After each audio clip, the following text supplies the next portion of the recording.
আলী রাদিয়াল্লাহু তাআলা আনহু একজন মুরব্বীর শ্রদ্ধা করছিলেন কেমনে? মসজিদে নববীতে নামাজের জন্য রওনা দিয়েছেন। চিকন একটা গলি, এই গলির মধ্যে একজন মুরব্বী লাঠিতে বর দিয়া কোমরটা বাঁকা হয়ে গেছে মুরব্বীর। আস্তে আস্তে গলি পার হইতেছি।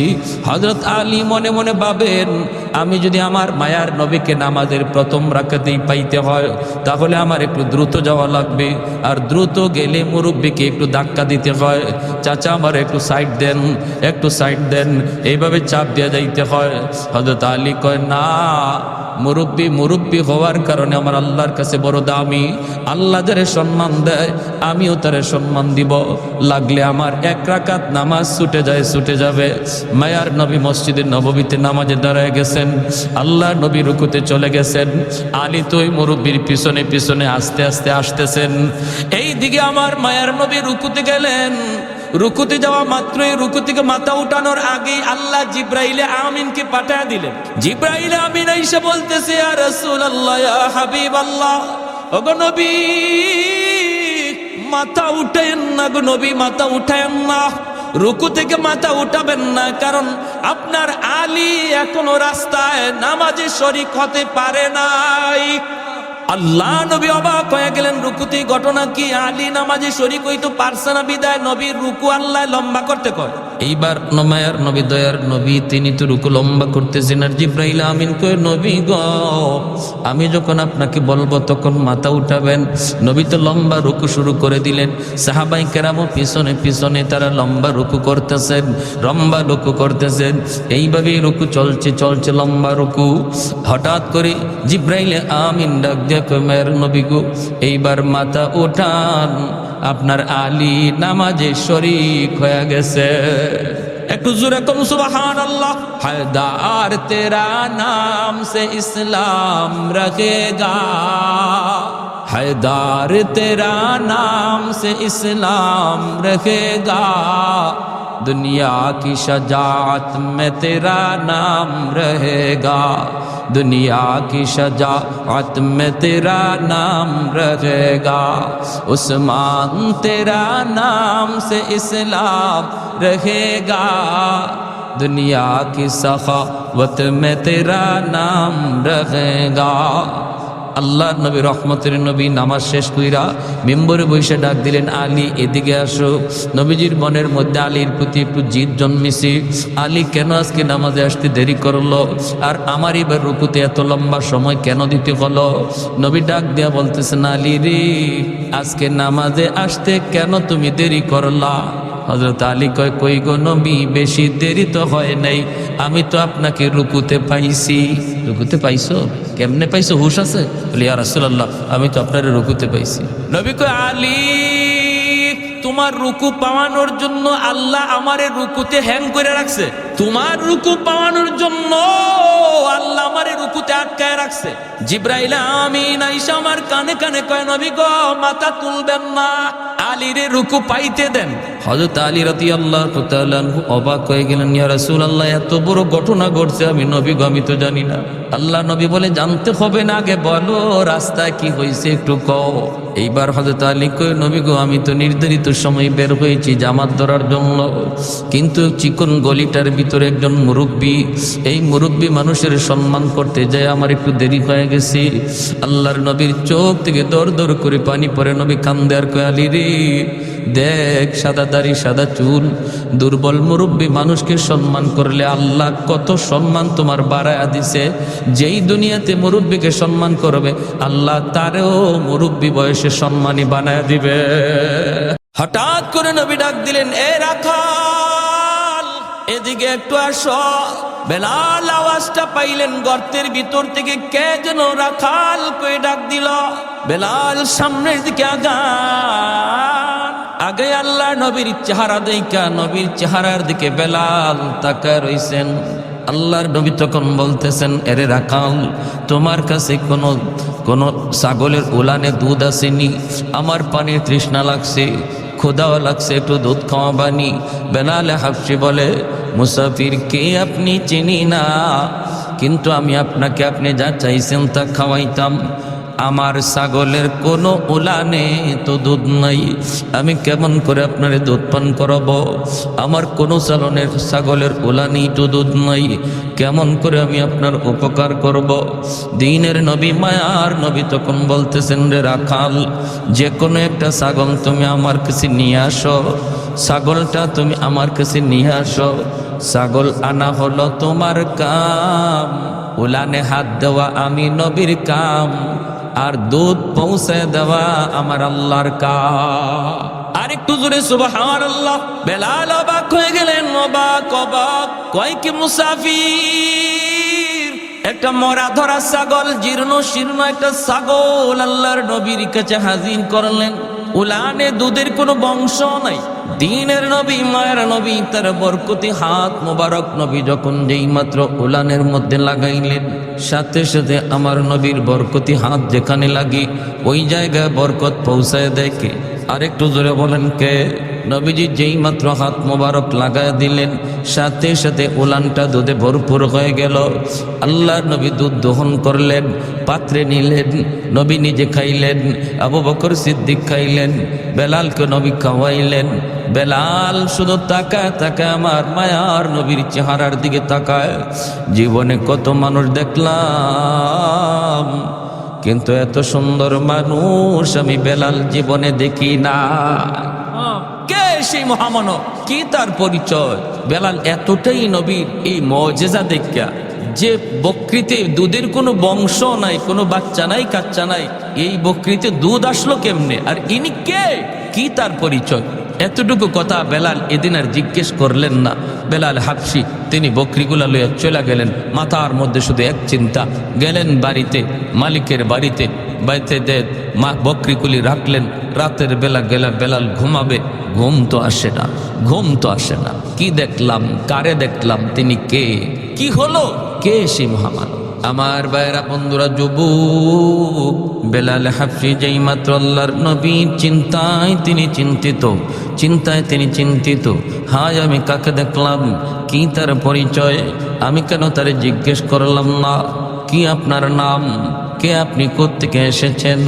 ঠিক আছে, আগামীকাল জিজ্ঞেস করব। আগামীকালও বেলাল ইচ্ছা করে বকরি নিয়া মায়ার নবীজি গুহায়, ওই গারে হেরার পাশেই বকরি রাখালি শুরু করলেন। মনে মনে চিন্তা হলো, আজ যদি উনি আমাকে ডাক দেয়, আজও আমি ওনার কাছে যাব, যাইয়া ওনাকে জিজ্ঞেস করব, আপনি কে, কি আপনার পরিচয়?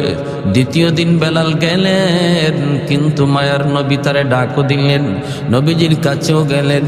আগের দিনের মতোই দুধ দহন হলো, কিন্তু বেলাল নবীর কাছে যাওয়া মাত্রই মনের সমস্ত প্রশ্নের কথা তিনি নবীর চেহারা দেখে ভুলে যায়। মনের কথা বলতে পারেন না, মনের কথা মনেই থেকে যায়। ওই দিন আল্লাহ নবীকে শুধু নয়ন জোড়া তিনি দেখলেন। আল্লাহু আকবার। চলে গেলেন ওই দিনও। এই রাত বেলালের ঘুম নাই, খাওয়া নাই, একটাই টেনশন, কে সেই মহামানব? আমি কেন তার কাছে গেলে পরে কথা বলতে পারি না? আমি কেন তার কাছে গেলে পরে আমার মনের কথা জানাইতে পারি না? কে সেই মহামানব? বেলাল কয়, আগামীকাল আর মিস করব না, আগামীকাল আর মিস করব না। আগামীকাল বেলাল আসলেন। আসার পরে আল্লাহর নবী আজ ডাক দিলেন।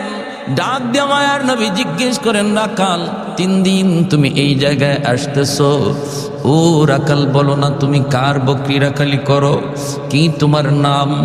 এইবার বেলাল বলতেছে, আমার নাম হলো বেলাল, আমার বাড়ি হলো হাবশায়, আমি হলাম উমাইয়ার গোলাম, আমি তার বকরি রাখালি করি। আল্লাহর নবী, দয়ার নবী যখন প্রশ্ন করলেন, তখনই বেলাল চিন্তা করলেন, এখনই আমার টাইম যায়, এখনই সুযোগ যায়। জিজ্ঞেস করতেছে, ওগো মহামানব, আপনি তো আমাকে জিজ্ঞেস করলেন আমার নাম, আমার পরিচয়, কিন্তু আপনার নাম কি, আপনার পরিচয় কি? এই কথাটা 3 দিন মনের ভিতরে নিয়ে আসি জিজ্ঞেস করব, কিন্তু আপনার নুরানি চেহারা দেখার পর আমি ভুলে যাই। কৌনইন মুখতার খোদা তুমকো বানায়া, कौनैन मुख्तार खुदा तुमको बनाया, उम्मत का निगाहबान खुदा तुमको बनाया, उम्मत का निगाहबान खुदा तुमको बनाया। मौला मेरा आका मेरा रहमत की नबी है, तजदार मदीना की तो माहे अरबी है, तजदार मदीना की तो माहे अरबी है। अशजार ने देते हैं नबूवत की शहादा, तशकीक कमर में है तो अंगुल की इशारा, तशकीक कमर में है तो अंगुल की इशारा। मोहब्बतेर साथे सबाई बोली अल्लाहु আকবার, आवाज दिया बोली अल्लाहु আকবার। मायार नबी दयार नबी बोलेन আমার নাম মোহাম্মদ, আমার বাবার নাম আব্দুল্লাহ, আল্লাহ আমাকে নবী বানায় পাঠাইছে। বেলাল হাবশি কয় ইয়া রাসূলুল্লাহ, নাম শুনেছি, দাওয়াতের আওয়াজও কানে এসেছে, কিন্তু জীবনে দেখি নাই, আজ দেখলাম। ওগো নবীজি, যেদিন থেকে আমি আপনার নাম শুনেছি ওই দিন থেকে আপনার প্রেমে পড়েছি। আজ আমি নিজের চোখে দেখলাম, আজ 3 রাত আমি বেলালের ঘুম নাই। ওগো নবী, আমি আর দেরি করতে চাই না, এই মুহূর্তে আমাকে কালেমা পড়াইয়া মুসলমান বানায়া দে। বেলাল হাবশি মুসলমান হয়ে গেলেন। মুসলমান তো হলেন, সাথে সাথে আওয়াজ রটে গেল মক্কায়। আবু জাহেলের কানে চলে গেল, উমাইয়ার কানে চলে গেল। মালিকের কানে যাওয়া মাত্রই বেলাল যেই মাত্র তিনি যায় পৌঁছলেন, বেলালকে জিজ্ঞেস করা মাত্রই বেলাল বিন্দু পরিমাণ মিথ্যা বলেন না। এক আল্লাহর পরিচয় পেয়ে গেছেন, সত্য ধর্মের পরিচয় পেয়ে গেছেন। যেই মানুষটা সত্য ধর্মের পরিচয় পায়, এই মানুষটা সত্য কোনোদিন গোপন করতে পারে না। সূর্য যদি পূর্ব দিগন্তে উঠে, এই সূর্যরে কোনো কিছু দিয়া আড়াল করা যায় না, ঠিক না? সূর্যের আলোর চেয়েও ইমানের আলো আরো বেশি পাওয়ারফুল। এজন্য যার অন্তরে ইমান চলে আসে, এটাকে লুকানো যায় না, আটকানো যায় না। বেলাল হাবশি অকপটে স্বীকার করে দিলেন, হে আমি কালেমা পড়ে মুসলমান হয়ে গেছি। আমার ভাইরা বন্ধুরা, যুবক, যেই মাত্র বেলাল এই কথা স্বীকার জানায় দিলেন, উমাইয়ার মাথা নষ্ট হয়ে গেল, আবু জাহেলের মাথা নষ্ট হয়ে গেল, আবু লাহাবের মাথা নষ্ট হয়ে গেল, একে একে সবগুলির মাথা নষ্ট হয়ে গেল।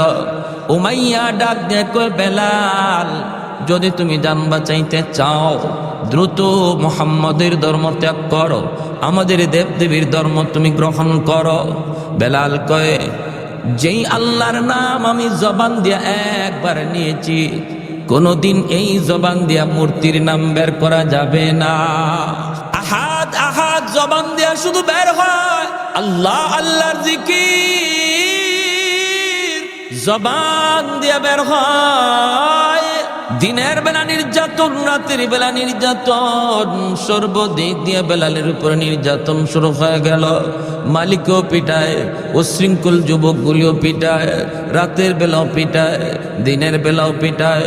উত্তপ্ত গরমের ভিতরে চিৎ করে শোয়াইয়া বুকের উপরে বিশাল বড় পাথর চাপা দিয়া রাখে, বিশাল বড় পাথর। আবার বডির দোনো দিক দিয়ে দাঁড়ালো কাটা রাখে, যেন বডিটা তিনি নড়াচড়া করতে না পারেন। এইভাবে রক্ত ঝরে, গোশতগুলি কষে কষে পড়ে। সিদ্দিক আকবর একবার তিনি পার দিয়া যাইতেছেন, বেলালের কান্নার আওয়াজ, চিৎকারের আওয়াজ শুনে বেলাল কাছে গেলেন। যায় তিনি কানে কানে বলতেছেন, ভাই বেলাল, উমাইয়ার মন খুশি করার জন্য তুমি একবার ওদের কথা বলে দাও। জান বাঁচানোর জন্য কখনো কখনো মিথ্যা বলাও জায়েজ, 3 জায়গায় মিথ্যা কথা বলা জায়েজ। জান বাঁচানোর জন্য মিথ্যা বলা জায়েজ, 2 মুসলমানের ভিতরে ঝগড়া বিবাদ দূর করার জন্য একজনের কাছে এক কথা, আরেকজনের কাছে আরেক কথা বইলে যদি ঝগড়া বিবাদ দূর করা যায়, তাহলে এই জায়গায় মিথ্যা কথা বলাও জায়েজ। আপনি একজনে যায় বললেন, বাইরে কে বলেছে তোমার সে খারাপ জানে? আমি তো তার সাথে কথা বলেছি, কিন্তু সে তো তোমাকে ভালো জানে। না না, মূলত সে তোমারে ভালো জানেও না, আপনি নিজের থেকে বলছেন। আরেকজনের কাছে গিয়া বললেন, ভাই তোমাকে অমুকে খারাপ জানে, কে বলছে? সে তো তোমার ভালো কয়, সে তোমার প্রশংসা কয়। মিথ্যা কথাটা আপনি নিজের থেকে বললেন। দুই মুসলমানের ঝগড়া দূর করার জন্য শরীয়ত এখানে মিথ্যা বলা জায়েজ বলেছে। আল্লাহু আকবার, জোরে বলেন। তো মিথ্যা কথা বইলে আরো ঝগড়া বাড়াই, ঠিক না? মিথ্যা বইলা দুইজনের ঝগড়া আরো বাড়াই। শরীয়ত কয় মিথ্যা বইলা ঝগড়া বিবাদ মীমাংসা করা জায়েজ, বরং এখানে আপনার সওয়াব হবে, সওয়াব। আরেকটা মিথ্যা কথা বলার জায়গা হলো ঘরে ঘরে বিবির কাছে। বলমু হ্যাঁ, আপনি যদি মনে করেন বিবি সাহেব বড় গরম মানুষ, আপনি সত্য কথা বললে ঘরে গন্ডগোল লাগতে পারে। আপনি শাড়ি আনছেন 500 টাকা দিয়া, কিন্তু যদি 500 টাকা বলেন তাহলে ঘরে আগুন লাগবে। সে বলবে তোমার শার্ট কিনো 2000 টাকা দিয়া, তোমার লঙ্গি কিনো 1500 দিয়া, তোমার প্যান্ট কিনো তুমি 2000 2500 দিয়া, আমার জন্য শাড়ি আনছো 500 টাকা দিয়া। নেও, আমি শাড়ি পরি নাই, শাড়ি তুমি পরো। যদি এমন কোনো গন্ডগোল লাগার ভয় বা আশঙ্কা থাকে, তাহলে শরীয়ত বলে তুমি বলবা শাড়ির দাম 1500 দিছি। বেশ লাগাইয়া কইসলাম নি, এটা মাইক বন্ধ করে হইতাম। কারণ ঘরে গিয়ে যদি আপনি শাড়ি 1500 এখন, তাও তো ম্যাডামে বিশ্বাস করবো না, কবে হুজুরে শিখাই দিছে। একটু হাত পাখা আছে না, দেন একটু হালকা করে দেন। এরকম কিছু সমস্যা আসেনি না নাই আমাদের? হ্যাঁ, শহরে এক ধরনের, শহরে দেখবেন কিছু কিছু পুরুষ আছে ম্যাডামের কথা ছাড়া লড়েই না। ম্যাডাম যা কয় তা। উনিও বাজারে ব্যাগ লয়ে লয়ে পিছনে হাঁটে, মনে হয় ড্রাইভার সাহেব। মাঝে মাঝে নাম ধরেও ডাক দেয়। স্বামীর নাম ধরে ডাক দেওয়া এটা একটা আলট্রা মডার্ন একটা ট্র্যাডিশন হয়ে গেছে, ঠিক না? শহরে বন্দরে নাম ধরে যদি এই আব্দুল করিম এদিকে আসো, তো আর দোকানদার কি হাজবেন্ড ভাববে না ড্রাইভার ভাববে? ড্রাইভারই তো ভাববে। এই সমস্ত জায়গার মধ্যে পেস লাগে। ওই সমস্ত জায়গার মধ্যে শাড়ি যদি আনে 1000 টাকা দিয়া, হয় 3000, নাহলে ঝগড়া বাড়বে। আবার গ্রামে গঞ্জে একটু সিস্টেমটা উল্টা। গ্রামে গঞ্জে আবার কিছু উল্টা সিস্টেম আছে।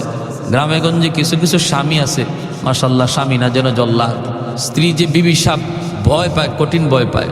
আমি এমনও দেখেছি গ্রামের অনেক জায়গায় হাওরে গরুরে যে লাঠি দিয়ে ফিটাইছে, এই লাঠি দিয়েই নিজের বিবিরে ফিটানি শুরু করে গরু এসে। হয়নি না, হয় না? এখন কমছে আলহামদুলিল্লাহ। আগের যুগে এমন অনেক ছিল, তালাক দিতে দিতে মারেও দেয়, শাশুড়িরও দেয়, দাদিরও দেয়, তো সদ্য গোষ্ঠী একসাথে খাড়ার উপরে এইভাবে দেয়নি না, দেয় না? তো এরকম ভাবে এই দুইটা জিনিস খারাপ। ইসলাম বলে স্বামীকে ঘরের কর্তা মনে করতে হবে স্ত্রী, পরামর্শ দিবে স্ত্রী, কিন্তু সিদ্ধান্ত নিবে স্বামী, সিদ্ধান্ত নিবে স্বামী। আর স্বামীকেও ভাবতে হবে সে আমার ঘরের চাকরানি না, সে আমার বিবি, সে আমার মাহবুবা, সে আমার প্রিয়তমা। মাঝে মাঝে একটু গোসাও করতে পারে। একজন প্রিয়তমা যেমন তার প্রেমিকের সাথে মান অভিমান করে, একজন স্ত্রীও তার স্বামীর সাথে কখনো কখনো মান অভিমান করতে পারে। এটা স্বামীর হজম করতে হবে। এ সময় রাগ উইটা হাত পিটানি আর লাঠি হাতে নেওয়া, এটা ইসলামের বিধান না, আমার নবীর বিধান না, ঠিক কিনা? জোরে কোন। এরকম হইলে গন্ডগোলটা হয় কি, যেখানে এরকম আছে যে স্ত্রী ভয় পায়, স্বামীর জনমের মতো ভয় পায়, এখানে সমস্যাটা কি হয়? একটা এক্সাম্পল দিই। স্বামী গেছে হাসপাতাল পরীক্ষা করানোর জন্য, বডি চেক। অসুবিধা দিতেছে আপনাদের? বডি চেক করাবে, ডাক্তার বলছে প্রস্রাব পরীক্ষা করতে হবে। উনি বাড়িতে এসে প্রস্রাব বোতলের মধ্যে রাখছে, সকালে নিয়ে পরীক্ষা করবে। বিবি সাহেব বাথরুমের ভিতরে ঢুকছে, পা লাগিয়া স্বামী যে বোতলে প্রস্রাব রাখছিল এই প্রস্রাব পড়ে গেছে। এখন তো বিবি স্বামীরে জল্লাদের মতো ভয় পায়। বাপরে বাপ, 19 থেকে 20 হইতে আমার উপরে যে তুফান ছুটে, যে লাঠি পিটা শুরু হয়। আমি যদি বলি তোমার প্রস্রাব পড়ে গেছে আমার অনিচ্ছায়, আমি বুঝি নাই, আমার পা লাগিয়ে পড়ে গেছে, তাহলে না জানি কি তুফান আর কি ঝড় উঠে। দরকার নাই, আমার প্রস্রাব ঢুকায় তো রাখি। তখন বিবি সাহেব নিজের প্রস্রাব বোতলে ঢুকায় রাখছে। পরের দিন উনি তো ওনার প্রস্রাব মনে করে নিয়ে গেছে হাসপাতাল পরীক্ষা করত। ডাক্তার পরীক্ষার রিপোর্ট দিকে একবার স্বামীর চেহারার দিকে তাকায়, আর একবার রিপোর্টের দিকে তাকায়। এখন তো স্বামী ডরায় গেছে। স্বামী ডরায় বলতেছে, স্যার আপনি আমার দিকে এইভাবে তাকাইতেছেন, স্যার ঘটনা কি? আমার পেটে কি হয়েছে স্যার? আমি বাঁচবো না মরবো? স্যার কয়, আমিও তো ভাবতেছি ঘটনাটা কি, তুমি পুরুষ না মহিলা? কয়, স্যার এটা কি কোন? আমি একজন পুরুষ মানুষ। কয়, তোমারে তো দেখতেছি আমিও পুরুষ, কিন্তু আমার রিপোর্ট বলতেছে তুমি মহিলা। কয়, কেন কি হয়েছে? কয়, রিপোর্টে তোমার পেটে 7 মাসের বাচ্চা। 7 মাসের বাচ্চা কি আর পুরুষে নেয়? নেয় তো মহিলা। কয়, ইন্না লিল্লাহ। স্যার এতদিন গেল এক ভাই, এখন দিয়ে আরেক ভাই আছে। ঘটনা কি? এই যে পেজটা লাগলো, এটা ভয় পাওয়ার কারণে লাগছে না? আর যেখানে স্বামী স্ত্রীরে ভয় পায়, এখানে আরেকটা এক্সাম্পল দেখেন। বেচারা 800 টাকা দিয়ে মাছ নিয়ে আসছে ঘরে, আইনা বিবির কাছে দিছে। বিবি জিজ্ঞেস করতেছে, মাছ কত দিয়ে আনছো? তখন ডরে আর ভয়ে কয় 500 টাকা। যদি 800 কয় মাছের দাম, তাহলে বিবি ফায়ার হয়ে যাবে যে এত টাকা দিয়ে মাছ আনছো। কয় 500 টাকা। বাহ, ভালো তো, এত সুন্দর মাছ তুমি 500 টাকা দিয়ে নিয়ে আসলা, তুমি তো বাজার করা শিখে গেছো। দেখা যায় এতদিন বাজার করা শিখে নাই। তো উনি মাছ দিয়া জুম্মার নামাজে গেছে, নামাজ পড়ে আইসা দেখে অর্ধেক মাছ নাই।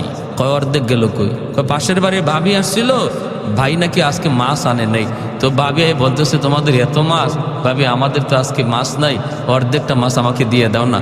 তো আমিও দেখলাম আমাদের এত মাছ তো লাগে না, এজন্য অর্ধেকটা বিক্রি করে দিছি। কয় কত দেয়া বেচছো? কয় 250। স্বামী কয়, হাই রে আমার কপাল। কয় কেন, কিছে? কয় আর কইও না, মাছের দাম 800 আর অর্ধেকটার দাম 400। হয়তো তুমি যে 500 বললা, কয় তোমার ভয়ে কইছি। তো এইভাবে যদি আমরা ভয়ভীতি করি, তাহলে দেখবেন যে সমস্ত পুরুষ স্ত্রীরে ভয় পায়, মাঝে মাঝে দেখবেন 250 করে নাই। আর যেখানে স্ত্রী খুব স্বামীরে ডরায়, স্বামী যারা আমরা স্ত্রীরে সবসময় লাঠির উপরে রাখি, মাঝে মাঝে পেটে বাচ্চাও নেওয়া লাগতে পারে। কি কম? হ্যাঁ, তাহলে একটাও করা যাবে না। মধ্যম পন্থা শরীয়তের বিধান, ঠিক কিনা ভাই? জোরে কর, মধ্যম পন্থা। আমার ভাইয়েরা, বন্ধুরা, যুবক বেলাল হাবশী রাদিয়াল্লাহু তাআলা আনহু, সিদ্দিক আকবর বলে বেলাল একবার ওদেরকে খুশি করার জন্য আহাদ শব্দটা তুমি মুখ দিয়া আর বলবা না রে বেলাল। ওদেরকে খুশি করার জন্য তুমি একবার ওদের দেবতার নাম বলে ফেলো। বেলাল হাবশী তখন বলতেছেন, ভাই আবু বকর, আমি চাইলো আমার মুখ দিয়া আমার আল্লাহর নাম ছাড়া অন্য কিছু বের হয় না। চাই যদি তাও বের হয় না রে আবু বকর, চাইলো আমার আল্লাহর নাম ছাড়া আর কিছু বের হয় না। এতদিন পর্যন্ত আমি আমার মালিককে চিনি নাই, আমার নবীর পরিচয়টা আমি পাই নাই, এখন পেয়ে গেছি। না না, আমার মুখ থেকে বের হয় না। যেই মানুষটার জবানের মধ্যে আল্লাহ আল্লাহর জিকির জপ্ত হয়ে যায়, যেখানেই যায় ঘুমন্ত অবস্থায় তার জিহ্বাটা আল্লাহ আল্লাহ জিকির করে। জিকিরের মধ্যে যেই মানুষটা সর্বদা আমলে লিপ্ত হয়, ঘুমায় গেল তার জিহ্বা আল্লাহ আল্লাহ জিকির করে। এজন্যই তো মুহাম্মদুল্লাহ হাফিজ রাহিমাহুল্লাহ বাথরুমের ভিতরে ঢুকছেন, বাথরুমের ভিতরে বাথরুম হাজত শেষ কইরা আল্লাহর ওলি যখন বাথরুম থেকে বের হয়েছেন, খাদেম তাকায় দেখে আল্লাহর ওলির মুখ দিয়ে রক্ত ঝরে। খাদেম জিজ্ঞেস করতেছে, আল্লাহর ওলি, আপনার জবান দিয়া কেন রক্ত বের হইতেছি? মুহাম্মদুল্লাহ হাফিজ তখন হাত লাগায় দেখেন ঠিকই রক্ত বের হয়। ডাক দিয়ে বলেন, বাবারে রক্ত কেমনে আসতেছি? খাদেম কয়, হুজুর আমিও তো বলতেছি, আপনি কি বাথরুমের ভিতরে পড়ে গেলেন নাকি? এমনি মুহাম্মদুল্লাহ হাফিজ কয়, না রে বাবা, আমি পড়ে যাই নাই।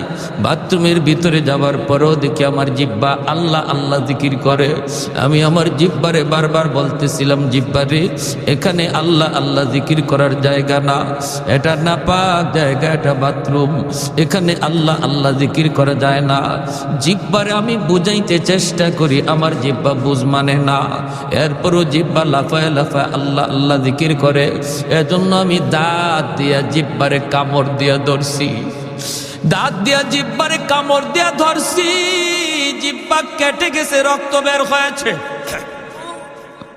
কুতবুল আলম শাইখুল ইসলাম হুসাইন আহমদ মাদানী রহমতুল্লাহি আলাইহি ইন্তেকাল হয়ে গেল। ডাক্তার আনা হলো। ডাক্তার আইসা যখন চেক করে বডিটার মধ্যে রূহ আছে না নাই, পালসে হাত দেয়, দেখে পালস নাই, লোকটা মারা গেছে। কিন্তু যখনই মেশিন লাগায় ডাক্তার বুকে চেক আপ করে, বুকে যখন চেক আপ করে তখনই ডাক্তার লাফ দিয়ে উঠে। ডাক্তার চোখগুলো বড় বড় করে কয়, তোমরা বলতেছো লোকটা মারা গেছে, আমিও দেখতেছি উনি মারা গেছেন, কিন্তু আমার মেশিন বলে ইনি এখনো জীবিত। কেমনে কেমনে কয়, আমার মেশিনের মধ্যে তার কলব থেকে আল্লাহ আল্লাহ জিকির বের হইতেছে। এজন্যই বেলাল হাবশি বলে, ভাই আবু বকর, আমি চেষ্টা করলেও পারি না, পারি না, পারি না, আমার আল্লাহর নাম আমি মুখ থেকে ছাড়তে পারি না। আবু বকর সিদ্দিক চলে গেলেন মায়ের নবীর কাছে, যায় তিনি বলতেছেন, ইয়া রাসূলুল্লাহ, ওগো নবীজি, বেলালকে বেঈমানরা মেরে ফেলবে, উমাইয়া মেরে ফেলবে, হিংস্র যুবকগুলি বেলালকে মেরে ফেলবে। নবী গো, আপনি আমাকে অনুমতি দেন, আমি উমাইয়ার কাছ থেকে বেলালকে কিনে নিয়ে আসব। আল্লাহর নবী তখন বলেন, আবু বকর, বেলালকে তুমি যেই পয়সা দিয়ে কিনবা, এই পয়সার মধ্যে আমি নবীরও কিছু পয়সা নিয়ে যাও, যেন কিয়ামতের ময়দানে আমি আমার আল্লাহর সামনে বলতে পারি, মাবুদ, তোমার বেলালকে কিনার মধ্যে শুধু আবু বকরের টাকা ছিল না, আমি নবীরও কিছু পয়সা ছিল।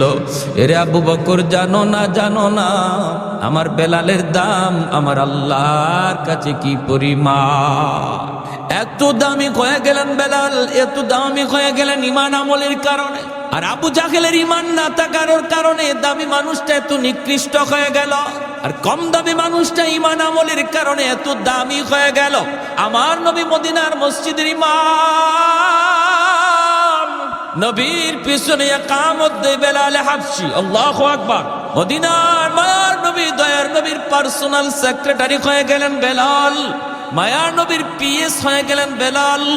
এমন পিএস হলেন, আমার নবীর সাথে যেই সাক্ষাৎ করতে হতো বেলালের পারমিশন লাগতো। এমনকি আবু বকর সিদ্দিক যদি নবীর সাথে দেখা করতে হতো তবু বেলালের পারমিশন লাগতো। হযরত ওমর ফারুক যদি আমার মায়ার নবীর সাথে একান্তে দেখা করতে হতো বেলালের পারমিশন লাগতো। আল্লাহু আকবার, আর একটু জোরে কন্না আল্লাহু আকবার। এত দামি, এত দামি আল্লাহ তারে বানায় দিচ্ছেন, এত দামি। মায়ার নবীর কাছে মানুষজন দেখা করতে আসে, বেলাল সবার মেহমানদারি করেন, কখনো কারো কাছ থেকে ধার নেন, কখনো কারো কাছ থেকে ঋণ এনে বেলাল ওই মেহমানদারি করতেন। এইভাবে মেহমানদারি করতে করতে একবার এক ইহুদির কাছে বেলালের অনেক টাকা, বেলাল ঋণী হয়ে গেলেন। একদিন বেলাল মসজিদে নববীতে আজান দিবেন, সাথে সাথে ইহুদি কয়, বেলাল আজান পরে দাও, আগে আমার ঋণ তুমি পরিশোধ করো। বেলাল বলেন, রে ভাই একটু সুযোগ দাও। কই, কোনো সুযোগ নাই, আজ রাতটাই সুযোগ আছে, তাড়াতাড়ি করে তুমি আমার ঋণ পরিশোধ করো। বেলাল বলেন, আজ রাতে তো পারবো না, আমাকে 3টা দিন সময় দাও। বেলাল 3 দিন সময় তার কাছ থেকে চাইয়া নিলেন, কিন্তু 3 দিনের ভিতরে তিনি ঋণ শোধ করবেন কেমন করে? আল্লাহর নবীর কাছে বেলাল যায় কান্দে, নবী গো, ইহুদি আমার কাছে অনেক ঋণ পায়, এই ঋণটা আমি আনছি আপনার মেহমানদারি করানোর জন্য। এখন তো সে আমাকে আজান দিতে দেয় না, আজানের আগে আমার রাস্তা আটকায় দেয়। আল্লাহর নবী, রহমতের নবী বলেন, বেলাল কেমন করে তোমাকে সাহায্য করব? আমি নবীর কাছেও তো এমন নাই তোমাকে সাহায্য করার মতো। বেলাল তখন বলেন, নবী গো, তাহলে অনুমতি দেন, আমি মদিনার বাহিরে কোথাও চলে যাব, যাইয়া আমি কাজ করব, দিন মজুরির কাজ করব, যা পাই তাই কাজ করব, কাজকর্ম কইরা আমি তার ঋণটা পরিশোধ করার চেষ্টা করব। আল্লাহর নবী, মায়ার নবী, দয়ার নবী তিনি অনুমতি দিয়ে দিলেন। বেলাল রাতের বেলা তিনি কাপড় চোপড় গোছাইতেছেন, ফজরের পরেই বেলাল চলে যাবেন অন্য কোথাও, মদিনার বাহিরে তিনি কাজকর্ম করতে যাবেন। এইদিকে আমার মায়ার নবীর চোখেও ঘুম নাই, আমার মায়ার বেলাল আজ রাত পরই আমার কাছ থেকে চলে যাবি, বেলালেরও চোখে ঘুম নাই, আমার নবীকে কাল থেকে আমি আর দেখতে পাবো না। সারা রাত বেলালের চোখের পানি ঝরে, আর তিনি কান্দে। ওই অবস্থায় আমার ভাইরা বন্ধুরা, আল্লাহর নবীর কাছে ফজরের আগেই 40টা উট বুঝাই করা মাল আল্লাহর পক্ষ থেকে চলে এসেছে। আল্লাহর নবী, রহমতের নবী এক সাহাবীকে বলেন, সাহাবী দ্রুত যাও, যায় বেলালকে খবর দাও, বেলালের ঋণ পরিশোধ করতেছেন আল্লাহ নিজে। আর একটু জোরে কন্যা সুবহানাল্লাহ। ফজরের আগে সাহাবী যায় বেলালের ঘরে আওয়াজ দিলেন, বেলাল তোমার ঋণ পরিশোধ করার জিম্মাদারি আল্লাহ নিজে নিয়ে আনিছে। মায়ার নবী তোমার মসজিদ নববীতে ডাকে রে বেলাল। বেলাল মসজিদে নববীতে দৌড়ে আইসে দেখেন 40টা উট বুঝাই করা মাল। মায়ার নবী দয়ার নবী বলেন, বেলাল, মদিনা থেকে তোমার চলে যাওয়াটা আমার আল্লাহ পছন্দ করে নাই, আমি নবীও মেনে নিতে পারি নাই। তোমার দিলের হালত আর আমি নবীর দিলের হালত আমার আল্লাহ দেখছেন। আল্লাহ পাক রব্বুল আলামিন তোমার ঋণের জিম্মাদারি নিয়ে নিছে। যাও, যতগুলি টাকা ওই ইহুদি পাইব, আরো যারা পাইব, ঋণগুলা পরিশোধ করো, বাকি মাল গরিবদের ভিতরে বন্টন করে দাও। এ ভাই, এজন্য বলতেছিলাম, দেখেন আল্লাহ পাক রব্বুল আলামিনের কাছে কত দামি হয়ে গেলেন কালো বেলাল। বংশের কোনো মর্যাদাই যার ছিল না, আর বংশীয় মানুষ ছিল আবু জাহেল, মাটির সাথে মিশে গেল, ঠিক কিনা? আবু জাহেল হিরো থেকে জিরো হয়ে গেল, বেলাল জিরো থেকে হিরো হয়ে গেল ঈমান আমলের কারণে। সাহাবায়ে কেরাম বলে, নবী গো, বেলালের আজানে একটু সমস্যা। কি সমস্যা? কই আশহাদু বলতে পারে না, জিহ্বার মধ্যে সমস্যা। কখন জিহ্বার সমস্যা তৈরি হয়েছে? উমাইয়া হযরত বেলাল রাদিয়াল্লাহু তাআলা আনহুর জিহ্বাটারে টান দিয়া বের কইরা এই জিহ্বার মধ্যে পেরেক ঢুকায়া দিছিল। জিহ্বার মধ্যে পেরেক ঢুকায়া দিছিল, যেই জিহ্বায় আল্লাহ আল্লাহ জিকির কয়, এই জিহ্বা আমি রাখবো না কয়ে পেরেক ঢুকায়া দিছিল। এজন্য হযরত বেলালের মুখে একটু সমস্যা হইত, আশহাদু বলতে পারতেন না, বলতেন আসহাদু। শিন উচ্চারণ করতে পারতেন না, শিনটা ভালো করে উচ্চারণ হতো না। সাহাবায়ে কেরাম কয়, ইয়া রাসূলুল্লাহ, ওগো নবীজি, ভালো করে একজন মুয়াজ্জিন নিযুক্ত করে ফেলেন। নবী সাহাবায়ে কেরামের পরামর্শ নিয়া অন্য একজন সাহাবীকে মুয়াজ্জিন নিযুক্ত করে দিলেন। এশার নামাজের পরই নবী বলেন, বেলাল, ফজর থেকে আর আযান দেওয়া লাগবে না। এই কথা শুনতেই যেন বেলাল হাবশির মাথায় আসমান ভেঙে পড়ল। এশার নামাজ পড়ে সবাই যার যার ঘরে চলে যায়, কিন্তু মসজিদে নববী থেকে গেলেন না শুধু একজন, তিনি আর কেউ নন, তিনি হলেন বেলাল হাবশি। মসজিদ নববীর কোনায় খাম্বার কিনারায় বইসা বইসা চোখের পানি জড়ে আল্লাহর কাছে কান্দে আর কয়, মালিক, ও মালিক, তোমার হাবিব আমারে মুয়াজ্জিনের চাকরি থেকে বাতিল করে দিছি। ও মালিক, আমি তোমার হাইকোর্টে আমি আবেদন করলাম, আপিল করলাম হাইকোর্টে, নিম্ন আদালতে আমার চাকরি বাতিল, উচ্চ আদালতে আমি আপিল করলাম। মাওলা, এই শিন উচ্চারণ করতে পারি না কেন? আল্লাহ, তোমার নাম নেওয়ার কারণে আমার জিহ্বায় পেরেক মারছি, এজন্য আমি শিন উচ্চারণ নিতে পারি না। এটা তো আমার কোনো দোষ না। আল্লাহ, হয় তুমি আমার জিহ্বা ভালো করে দাও, নতুবা আজান বদলায়া দাও। আল্লাহু আকবার। হয় মালিক, আমার জিহ্বা তুমি ভালো করে দাও, নতুবা আমি যেভাবে বলি এইভাবে আজান বানায় দাও। আল্লাহু আকবার, আল্লাহু আকবার। কত বড় আবদার আল্লাহর দরবারে। আল্লাহ পাক রব্বুল আলামিন তার হাবিবকে জানিয়ে দিয়েছেন, বন্ধু, আজানও বদলিবে না, আমার বেলালের জিহ্বা যেভাবে আছে এইভাবেই থাকবে, জিহ্বাও ভালো হবে না। আমি আল্লাহর নাম নেওয়ার কারণে জিহ্বা যে ক্ষত, এই ক্ষত আমি আল্লাহ বেলালের হাসরের মাঠে দেখতে চাই। হাসরের মাঠে বেলাল আমাকে ওই জিহ্বা দেখাবে, যেমন অবস্থায় আছে অবস্থায় থাকবে, আজানও বদলিবে না। ভাইয়েরা, বন্ধুরা, ফজরের আজান দিলেন অন্য একজন মুয়াজ্জিন। আজান তো হয়ে গেল, নামাজের টাইম হয়ে গেল। আমার নবী, মায়ের নবী, তিনি বের হয়েছেন হুজরা থেকে নামাজ পড়াবেন মসজিদে নববীতে। সাহাবায়ে কেরাম সবাই অপেক্ষায়, মায়ের নবী হুজরা থেকে বের হয়েছেন নামাজ পড়াবেন, কিন্তু সূর্য তো ওঠে না, রাত তো পোহায় না। ফজরের নামাজটা পড়তে হয়, একটু রাত যখন শেষ হয়ে যায়, সুবহ সাদিকের পরে ফজর যখন শুরু হয়, একটু আকাশটা ফর্সা হওয়া শুরু করে, তখন সুন্নাম ফজরের নামাজ পড়া সুন্নাত। আমার নবী ওই সময়টার অপেক্ষা করেন, একটু আকাশটা ফর্সা হবে। কিন্তু না না, অন্যদিন যেই টাইমে আকাশ ফর্সা হয়ে যেত, আজ ওই টাইমে আকাশ ফর্সা হইতেছে না, অন্ধকার শুধু আরো বাড়তেছে, অন্ধকার শুধু বাড়তেছে। সাহাবায়ে কেরামের ভিতরে অস্থিরতা, আল্লাহর নবীর ভিতরে অস্থিরতা। কই সকাল তো হয় না, আকাশ তো ফর্সা হয় না। আল্লাহর কাছে নবী জানতে চাইলেন, মালিক, ও মালিক, কিয়ামত কি তুমি গোটায় দিবা নাকি? আল্লাহ, কিয়ামত কি হয়ে যাবে নাকি বুঝতেছি না গো আল্লাহ। নাকি আমরা কোনো আযাবের সম্মুখীন? আল্লাহ বলে, বন্ধু কি হয়েছে? কই মালিক, কেন এখনো সকাল হয় না, ফর্সা হয় না? ফজরের নামাজ তো পড়ব, কিন্তু এত অন্ধকারে কেমন করে নামাজ পড়ি? আল্লাহ, ফজরে আজান বুঝি হয়, এখনো বুঝি ফজরের টাইম হয় নাই, ফর্সা হয় নাই। জিব্রাইল আমিন দ্রুত নেমে এসে মায়ার নবীকে জানায় দিলেন, নবী গো, কেমন করে সকাল হবে গো নবী? মদিনার মসজিদে ফজরের আজান তো এখনো হয় নাই। আল্লাহ নবী বলে, ভাই জিব্রাইল, অন্য দিনের চেয়ে আজান তো আরো সুন্দর আজান হয়েছে, শুদ্ধ করে আজান হয়েছে, শুদ্ধ করে আজান।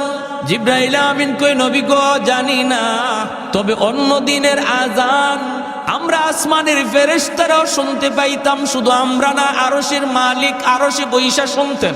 কিন্তু আজ ফজরে আজান আমরা আকাশের ফেরেশতারা শুনি নাই, আল্লাহ নিজেও শুনে নাই, এজন্যই রাত শেষ হইতেছে না। ওগো নবীজি, বেলাল আজান না দেওয়া পর্যন্ত রাত কিন্তু পোহাবে না।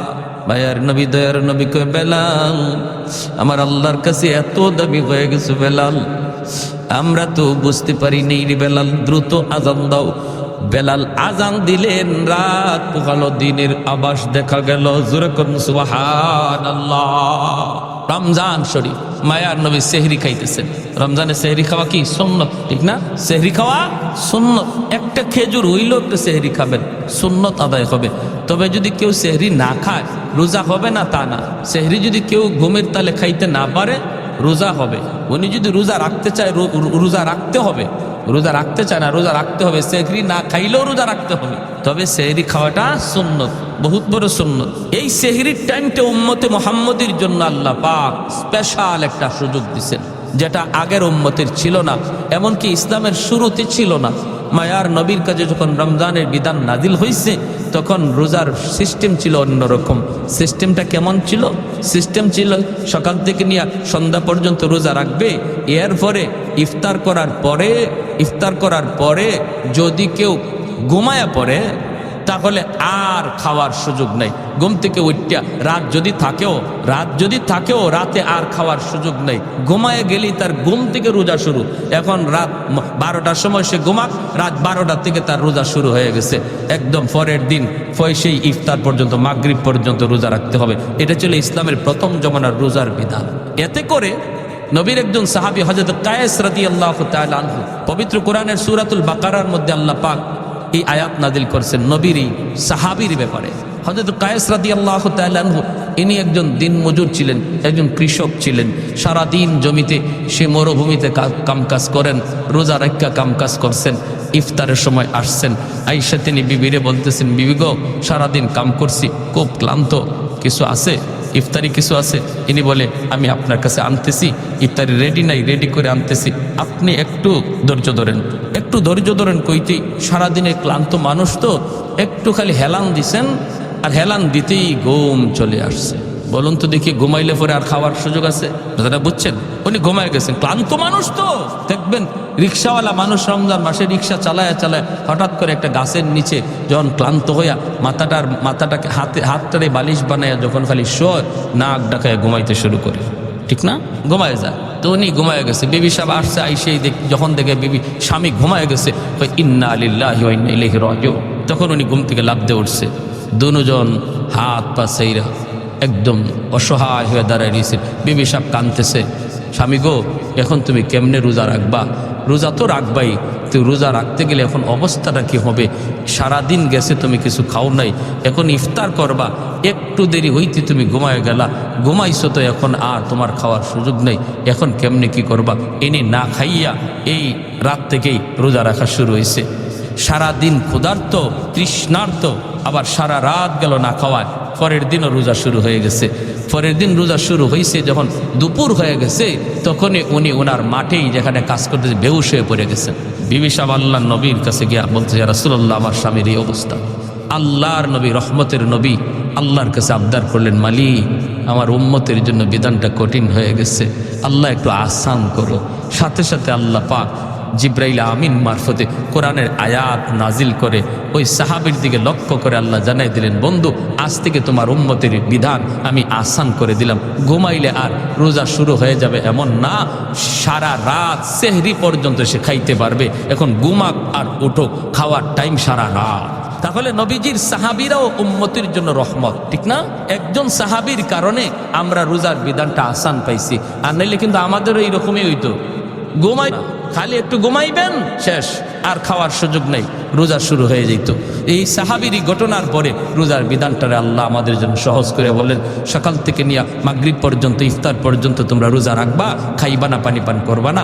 আর ইফতারের পর থেকে নিয়ে সেহরি পর্যন্ত সারা রাত তোমরা যখন মন চায় যা খাও, তোমাদের জন্য সে সুযোগ করে দেওয়া হয়েছে। আল্লাহ নবী সেহরি খাইতে বসছেন, বেলাল হাবশি আজান দিবেন, ফজরে আজান। মুয়াজ্জিন সাহেবরা আজান দেওয়ার আগে ইমাম সাহেবের একটু খবর নেয়। তো বেলাল হাবশি রাদিয়াল্লাহু তাআলা আনহু তিনিও ফজরে আজান দিয়ে দিবেন, সেহরির টাইম শেষ হয়ে গেল। তিনি তো চিন্তা করতেছেন, আমার নবী এখনো কি তিনি খানা খান নাকি খানা থেকে সেরে ফেলছেন, একটু যায় দেখে আসি। বেলাল চলে আসলেন আল্লাহর নবীর কামরায়, আইসা দেখেন মায়ার নবী এখনো খানা খাইতেছেন, আর নবীর সাথে আর একজন অপরিচিত মানুষ খানা খাইতেছে। আল্লাহর নবীকে খানা খাওয়া দেখেই বেলাল ডাক দিয়া বলতেছেন, নবী গো সেহরির টাইম শেষ হয়ে গেছে গো নবী, আর খানা খাইয়েন না। আল্লাহর নবী দেখে বলতেছেন, বেলাল কি কইছ? বলে, নবী গো সেহরির টাইম শেষ। ঠিক আছে। বেলাল চলে গেছেন। বেলাল মনে মনে ভাবছেন, তাহলে তো নবী এখন খানা শেষ করে ফেলবেন।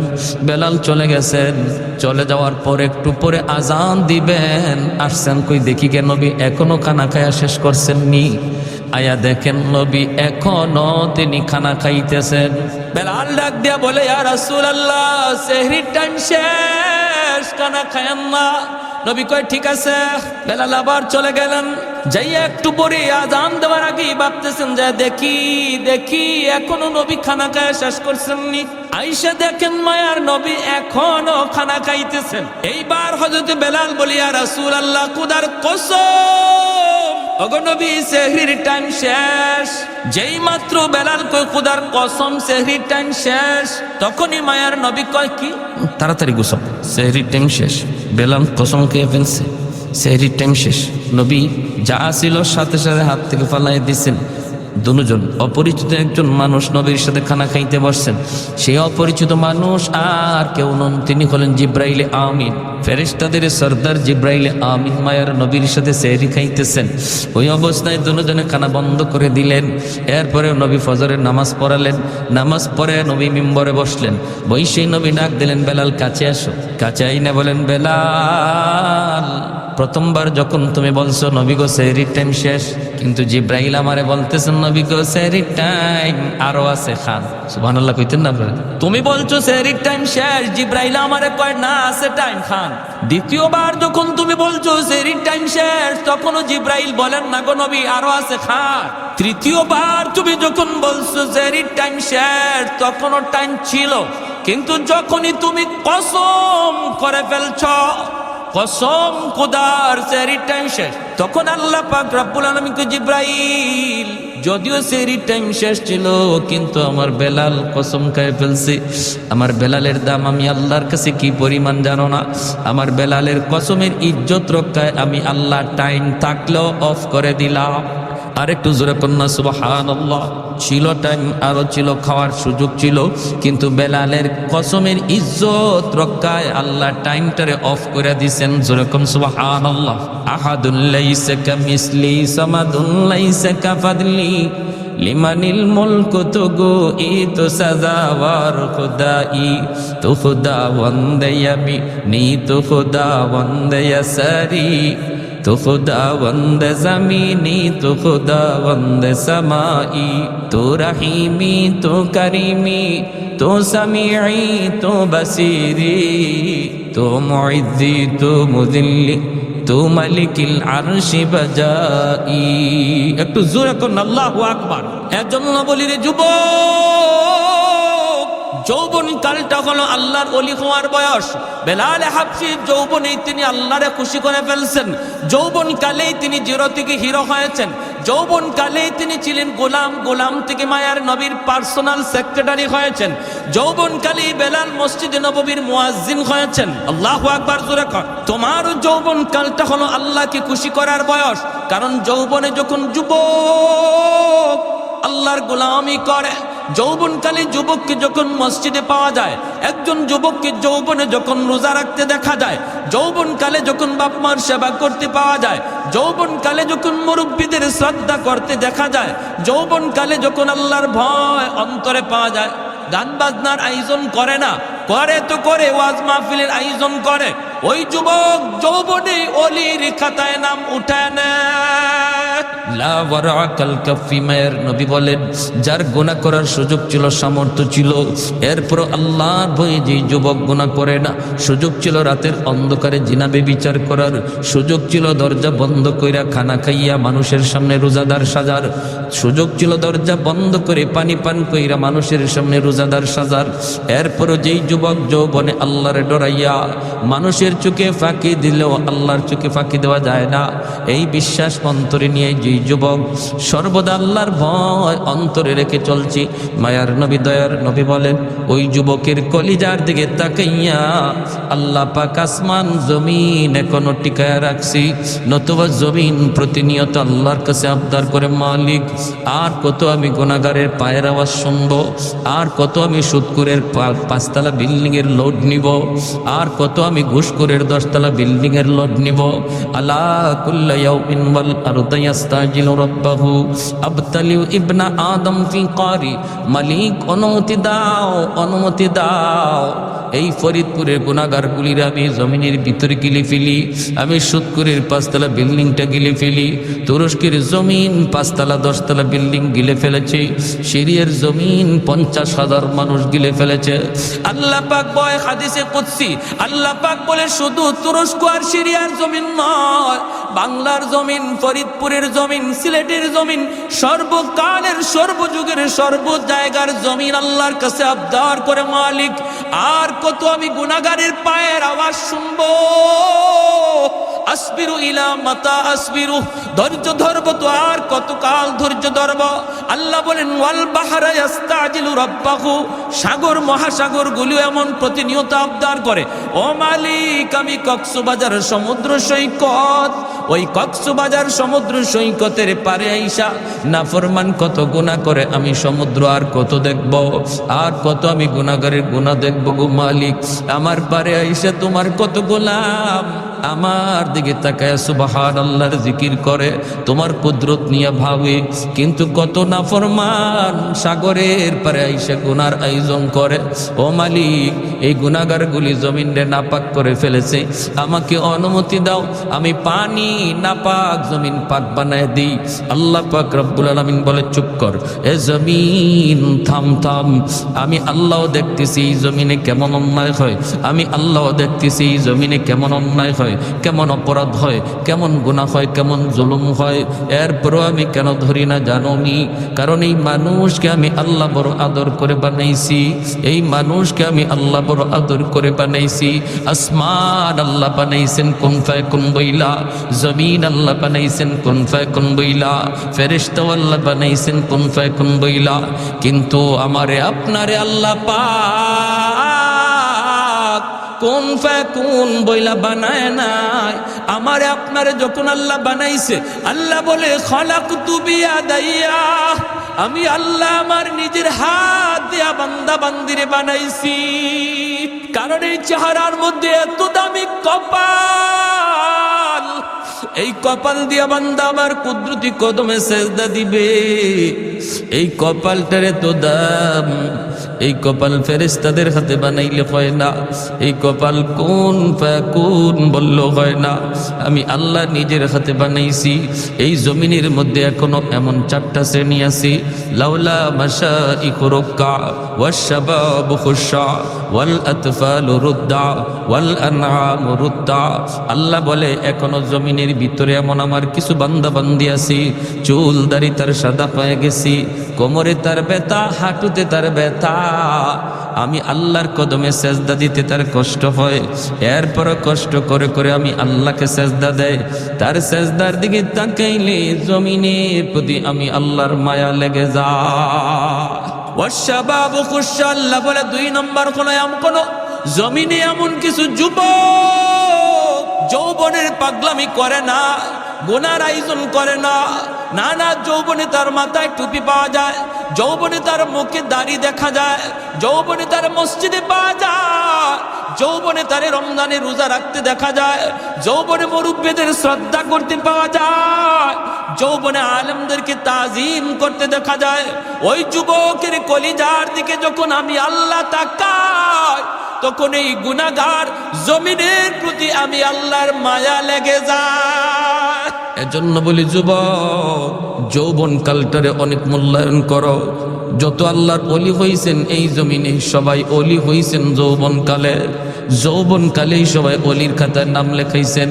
অতএব নিয়ত করো রমজানের রোজা একটাও ছাড়ব না, তারাবির নামাজ আমি ছাড়ব না, রমজানে আমার আল্লাহ নারাজ হয় এমন কোনো কাম করব না। যখনই তুমি এমন নিয়ত করবা, সাথে সাথে আল্লাহ পাক রব্বুল আলামিন তোমার উপর খুশি হয়ে যাবে। আর মুরব্বীদের সাথে বেয়াদবি করবা না, কারণ সাদা দাড়ি সাদা চুল মুরব্বী আল্লাহর কাছে বড় দামি। মুরব্বী বাবাজি যখন আল্লাহর কাছে হাত উঠায়, আল্লাহ বলে তখন আমার লজ্জা লাগে, লজ্জা। আলী রাদিয়াল্লাহু তাআলা আনহু একজন মুরব্বীর শ্রদ্ধা করছিলেন কেমনে? মসজিদে নববীতে নামাজের জন্য রওনা দিছেন, চিকন একটা গলি, এই গলির মধ্যে একজন মুরব্বী লাঠিতে বর দিয়া কোমরটা বাঁকা হয়ে গেছে মুরব্বীর। আস্তে আস্তে গলি পার হইতেছি, হযরত আলী মনে মনে ভাবেন, আমি যদি আমার মায়ার নবীকে নামাজের প্রথম রাকাতেই পাইতে হয়, তাহলে আমার একটু দ্রুত যাওয়া লাগবে, আর দ্রুত গেলে মুরব্বীকে একটু ধাক্কা দিতে হয়। চাচা আমার একটু সাইড দেন, এইভাবে চাপ দিয়ে যাইতে হয়। হযরত আলী কয়, না, মুরব্বী হওয়ার কারণে আমার আল্লাহর কাছে বড় দামি। আল্লাহ যারে সম্মান দেয় আমিও তারে সম্মান দিব, লাগলে আমার 1 রাকাত নামাজ ছুটে যাবে।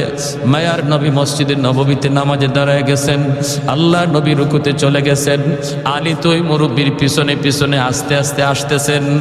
এই দিকে আমার মায়ার নবী রুকুতে গেলেন, রুকুতে যাওয়া মাত্রই রুকু থেকে মাথা উঠানোর আগেই আল্লাহ জিব্রাইলে আমিনকে পাঠিয়ে দিলেন। জিব্রাইলে আমিন এসে বলতেছে, ইয়া রাসূলুল্লাহ, ইয়া হাবিবাল্লাহ, ওগো নবী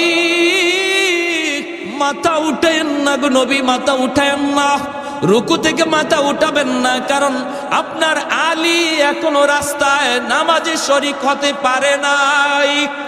আল্লাহ নবী অবাক হয়ে গেলেন, রুকুতে ঘটনা কি? আলী নামাজে শরীক হইতো পারছে না, বিদায় নবীর রুকু আল্লাহ লম্বা করতে কয়। এইবার মায়ার নবী, দয়ার নবী, তিনি তো রুকু লম্বা করতেছেন, আর জিব্রাইল আমিন কয়, নবী গো, আমি যখন আপনাকে বলবো তখন মাথা উঠাবেন। নবী তো লম্বা রুকু শুরু করে দিলেন, সাহাবাই কেরামও পিছনে তারা লম্বা রুকু করতেছেন। এইভাবেই রুকু চলছে লম্বা রুকু। হঠাৎ করে জিব্রাইল আমিন ডাক দিয়ে কয়, মায়ের নবী গো, এইবার মাথা উঠান, আপনার আলী নামাজে শরীক হয়ে গেছে। একটু জোরে কোন সুবহানাল্লাহ।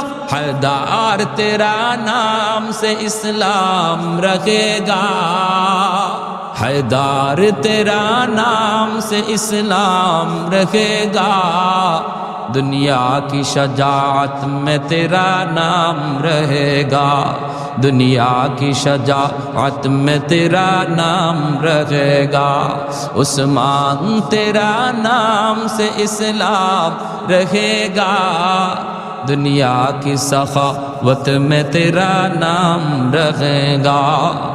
আল্লাহর নবী রহমতের নবী নামাজ শেষ কইরা মিম্বরে বসে ডাক দিলেন, আলী এদিকে আসো। নবীজির মনের মধ্যে আলীর প্রতি একটু জিদ জন্মেছে, আলী কেন আজকে নামাজে আসতে দেরি করলো, আর আমার এবার রুকুতে এত লম্বা সময় কেন দিতে হলো? নবী ডাক দিয়া বলতেছেন, আলী রে, আজকে নামাজে আসতে কেন তুমি দেরি করলা? হযরত আলী কয়, কই গো নবী, বেশি দেরি তো হয় নাই, আমি তো আপনাকে রুকুতে পাইছি। রুকুতে পাইছো? কেমনে পাইছো, হুশ আছে? বলি, ইয়া রাসূলুল্লাহ, আমি তো আপনার রুকুতে পাইছি। নবী কয়, আলী তোমার রুকু পাওয়ানোর জন্য আল্লাহ আমারে রুকুতে হ্যাং করে রাখছে, তোমার রুকু পাওয়ানোর জন্য আল্লাহ আমারে রুকুতে আটকায় রাখছে। জিব্রাইল আমিন আইসা আমার কানে কানে কয়, নবী গো মাথা তুলবেন না, আলীরে রুকু পাইতে দেন। হযরত আলী রাদিয়াল্লাহু তাআলা আনহু অবাক হয়ে গেলেন, ইয়া রাসূলুল্লাহ এত বড় ঘটনা ঘটছে, আমি নবী গো আমি তো জানি না। আল্লাহ নবী বলে, জানতে হবে না, আগে বলো রাস্তায় কি হয়েছে একটু কও। এইবার হযরত আলী কয়, নবী গো আমি তো নির্ধারিত সময় বের হয়েছি জামাত ধরার জন্য, কিন্তু চিকন গলিটার ভিতরে একজন মুরব্বী, এই মুরব্বী মানুষের সম্মান করতে যায় আমার একটু দেরি হয়ে গেছে। আল্লাহর নবীর চোখ থেকে দর দর করে পানি পড়ে, নবী কান্দে আর কয়, আলী রে দেখ সাদা দাড়ি সাদা চুল, দুর্বল মুরব্বী মানুষকে সম্মান করলে আল্লাহ কত সম্মান তোমার বাড়ায়া দিছে। যেই দুনিয়াতে মুরব্বীকে সম্মান করবে আল্লাহ তারেও মুরব্বী বয়সে সম্মানী বানায় দিবে।